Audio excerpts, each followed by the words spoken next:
If an endeavor that you're trying is sick and not well, it needs to be pruned. And that can be tricky because a lot of times people don't want to prune those things because they feel that it's failure and they feel like they don't want to quit. But sometimes you need to quit if the thing is almost dead, okay? And it's really keeping you from doing what you really want to do.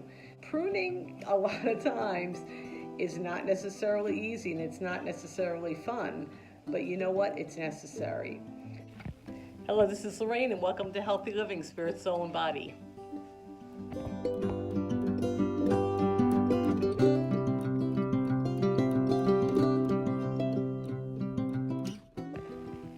Hello everyone and Happy New Year. Happy 2025, the year that we're gonna thrive and come alive. I can honestly say that I am not really a good person with plants. The first house I owned, it actually had roses. It had a little trellis on the side of the house that had roses, also had a rose bush on the end of the driveway.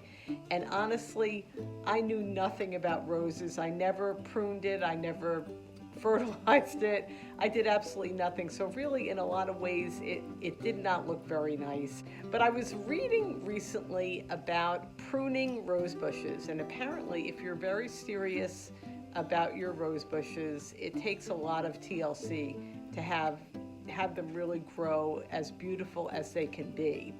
And a lot of it has to do with pruning. And the same thing is with us in our lives.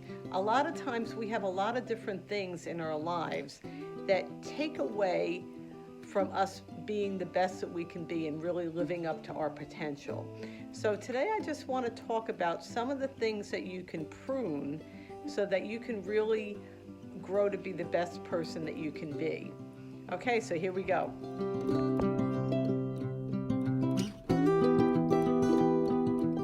So as I mentioned many times on my podcasts, how important it is for you to really live the life that you were called to live to your potential. It's funny, I talk about how you need to set time aside to listen and pray and hear what God might be showing you that He has for you, discover your gifts and talents and all these different things. But a lot of times what happens is people are too busy.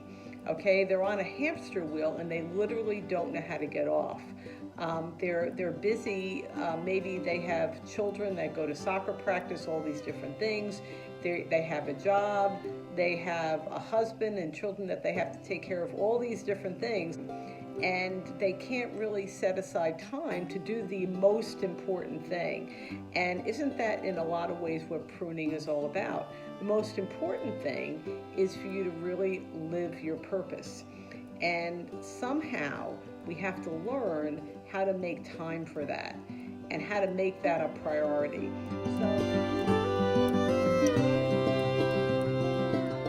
Let's talk a little bit more about pruning. So I'm reading this book called Necessary Endings by Henry Cloud, and I'm telling you, Henry Cloud has a lot of wisdom about about boundaries and about this topic. So I'm just going to read a few things from his book. So in life, it's important to have those three different types of pruning go on in our lives. So the first thing is if an initiative or something in your life is siphoning off resources that could go to something that's a little bit more important or something with a little bit more promise, it is pruned. If an endeavor that you're trying is sick and not well, it needs to be pruned. And that can be tricky because a lot of times people don't want to prune those things because they feel that it's failure and they feel like they don't want to quit. But sometimes you need to quit if the thing is almost dead, okay? And it's really keeping you from doing what you really want to do. So these are pruning a lot of times is not necessarily easy and it's not necessarily fun, but you know what? It's necessary. So that's the second way to prune. And the third way is when it's clear that something is already dead.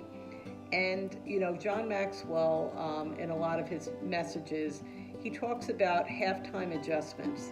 And that's something that's important to do. If you you just like in a football game, you have a halftime adjustment. You're meeting halftime, and you say, what worked, what didn't work, and you change so that you can go in the right direction, so you can be more productive. And that's really what pruning is all about also.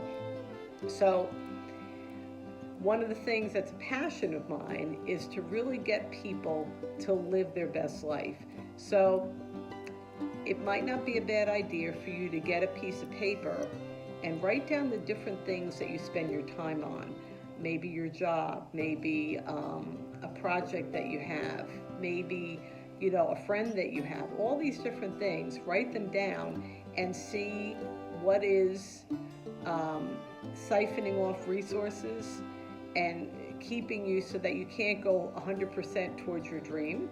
What is really sick and not going to get well, something that's toxic in your life, that needs to go, and something that's already dead, that has been dead for a while, but you just didn't want to cut it off. So really, in a lot of ways, pruning is seeing things realistically. And how many times is it that a lot of times we're busy, but we're busy on purpose? We don't like to face the things in our life. We don't like to face the fact that our dreams aren't coming to pass.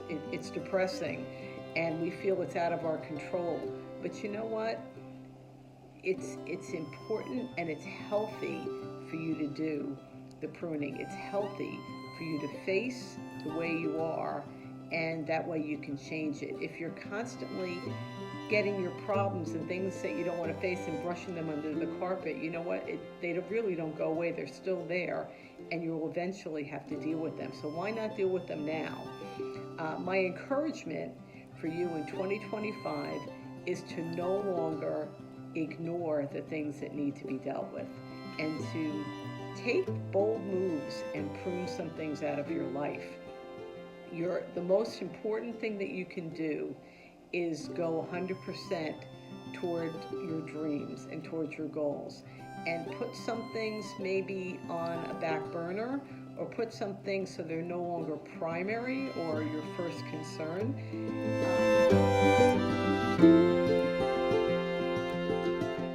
The other thing that you can do, and this is really a simple thing to a certain extent, is you need to develop a time map so that you can see where your time is going. Remember, we're trying to be realistic, and we don't want to just say that we're busy, because that, in a lot of ways, that's an excuse. You want to face your day, you want to face your life, and see where you're spending your time. So, say for instance, you spend your time 2 hours watching TV. Now, I'm not saying to cut it 100% out, but maybe spend 1 hour reading and looking at your life and dreaming, and maybe getting a vision board together, whatever. But that's an hour that you can find pretty easy. But the other thing too is, when I first heard the idea of time maps, it made me crazy, because I think, well, my goodness, I don't want every single second in my time map, because then I won't have any time to relax. However, you can actually schedule time to relax. So if you want an hour to watch Netflix or some movie or whatever, schedule it in. That way you don't have to feel guilty about spending your time doing that. And a lot of times I'll do that. Especially if I had a busy day, I will schedule that hour, because I just wanted time to just turn my brain off and just do something that I'm going to enjoy. So the other thing that's important with the time map is to realize that certain things will either take longer than you expect or take less time than you expect. So, this may sound crazy, but it might not be a bad idea for you to figure out exactly how long does it take to go food shopping? Exactly how long does it take in the mornings for you to get yourself together and get dressed and put your makeup on or whatever? That way, if you have that set, all right, if I have to leave the house by 9 o'clock, for instance, I better start getting ready by 8:30. It's a way for you to take control of your life. And a lot of times when you do that and you have a time map, you're going to find that it frees your mind to really think about the things that are important.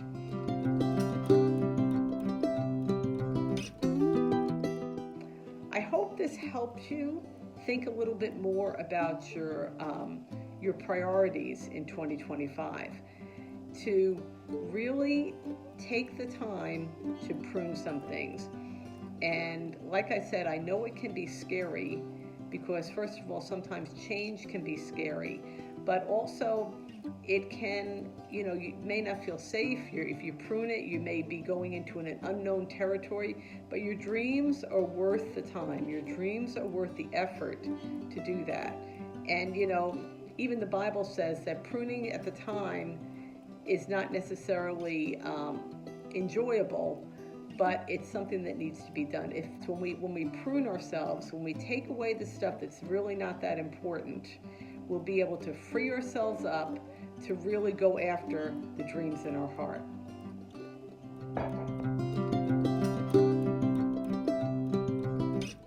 So I hope you enjoyed this video today. If you did, please give it a big thumbs up and subscribe and like.